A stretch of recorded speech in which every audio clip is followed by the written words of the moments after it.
Go for it. Conor McGregor, the former UFC champion and controversial figure in Irish sports, he's officially thrown his hat into the ring for the Irish presidency. In a move that sent shockwaves through the political landscape, McGregor announced his bid to become the next president of Ireland, vowing to, of course he did, make Ireland great again. McGregor confirmed his intention to run for president in a characteristically flamboyant manner.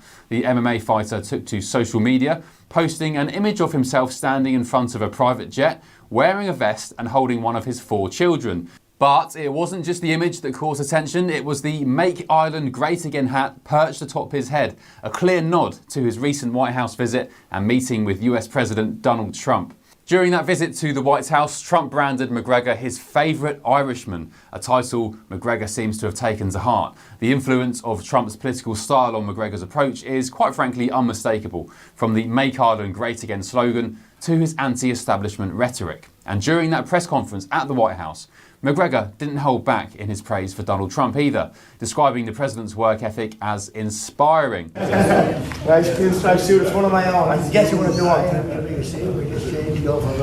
Congratulations. I tell you what, your work ethic is inspiring. He also took the opportunity to comment on Ireland-US relations. Ireland and America, we are siblings. We consider America our big sibling. So it's important for Ireland to have be a peaceful, happy, prosperous country for the 40 million Irish Americans to have a place to visit, to come back to their home. So we wish for our relationship with the United States to continue, and we wish to be taken care of by the big bro. You know, the United States should look after its little bro. McGregor's political platform seems to be centred around a few key issues. The fighter's taken a strong stance against the EU Migration Pact, which aims to streamline migration and asylum processes all across the European Union. McGregor stated that Ireland has until June the 12th, 2026 next year to implement this pact, and he's vehemently opposed to it. He said, "Who else will stand up to this government and oppose this bill?" He's promised to put the pact to a referendum if elected as Irish president, stating, "Although I oppose greatly this pact, it is neither mine nor the government's choice to make. It is the people of Ireland's choice. Always. That is true democracy." McGregor has also been vocal about what he perceives as a threat to Irish culture and identity. He's claimed Ireland is on the cusp of losing its Irishness due to what he terms an illegal immigration racket. The illegal immigration racket is running ravage on the country. There are rural towns in Ireland that have been overrun in one swoop, that have become a minority in one swoop.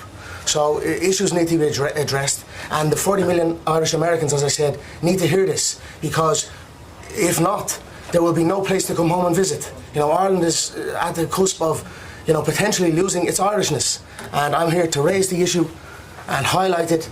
You know, it's also St. Patrick's Day, so a little bit of celebrations for sure, and a little bit of learning and listening to Mr. President Trump, whose work ethic is inspiring. And all that does to me is highlight the lack of work on my side. So that's it. That's what I'm here for. The fighter has positioned himself as an anti-establishment candidate, criticising the current Irish administration for showing zero action with zero accountability.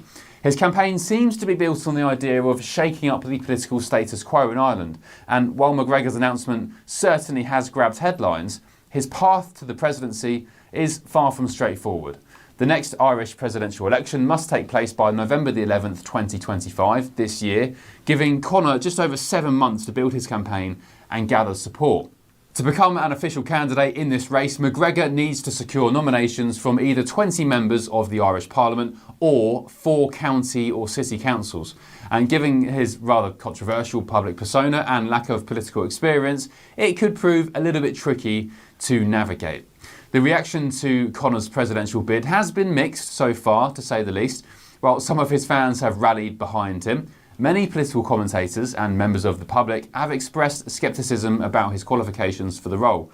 McGregor's history of legal troubles and controversial statements have also reared their head. His recent comments about Irish immigration and Irish identity have been particularly divisive among some, with some accusing him of stoking xenophobia and others praising him for speaking out on sensitive issues.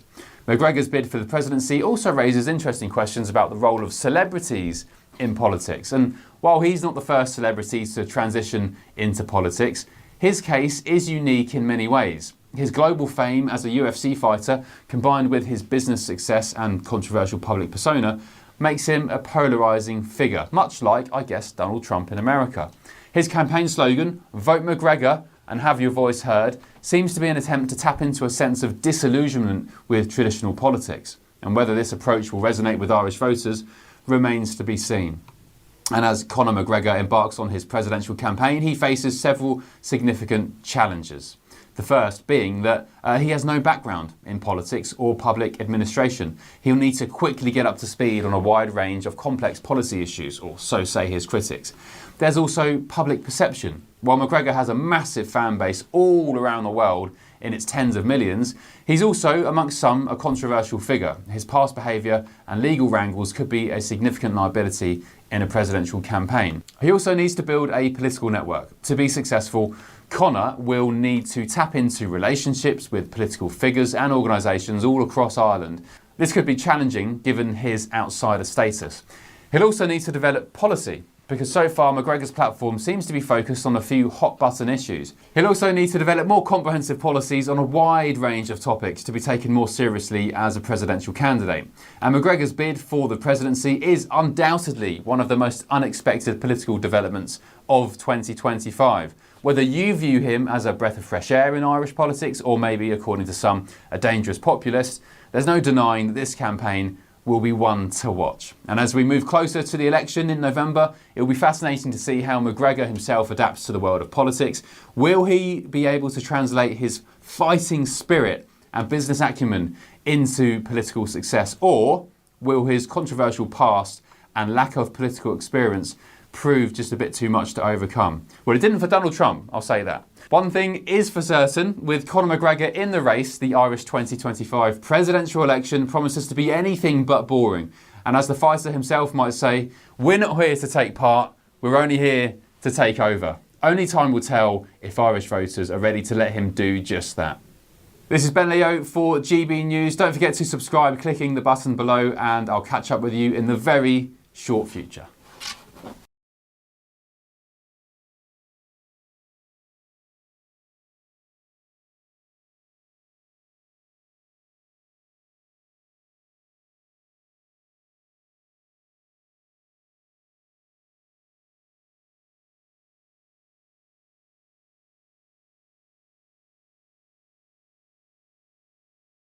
Had a great meeting with him. He's a great man. I told him his work rate is outstanding, and I wish him all the best. Conor, the Taoiseach says you don't speak for the people of Ireland. Your response to that? I am an employer of over 200 people, almost 300 people in the country of Ireland. He's an employer of none. Every available metric available to us has shown that the government of Ireland currently has failed the people of Ireland.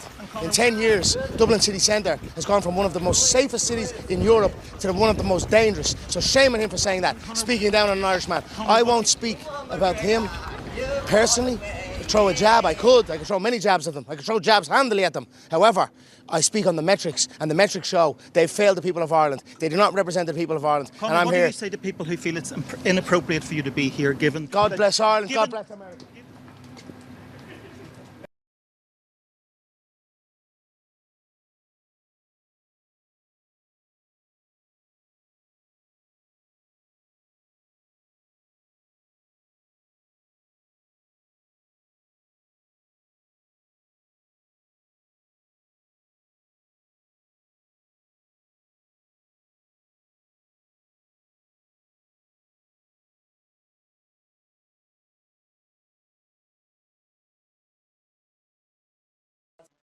Prosperous country for the 40 million Irish Americans to have a place to visit, to come back to their home. So we couldn't think of a better guest to have with us on St. Patrick's Day. We're both wearing our green. This was not planned, but very festive. And as you know, I'll be having a briefing later at 1 o'clock, so we'll talk more about their meeting later. But he's going over to meet with some other administration officials. He's spending the day in Washington, D.C. Yeah, for sure. So I'm here to raise the issues that people of Ireland face. You know, and it'll be music to the people of Ireland's ears, because never on the main stage has the issues the people of Ireland face been spoke. You know, our government has long since abandoned the voices of the people of Ireland, and it's high time that America is made aware of what is going on in Ireland. What is going on in Ireland is a travesty. Our government is the government of zero action with zero accountability. You know, our money is being spent on overseas issues that has nothing to do with the Irish people.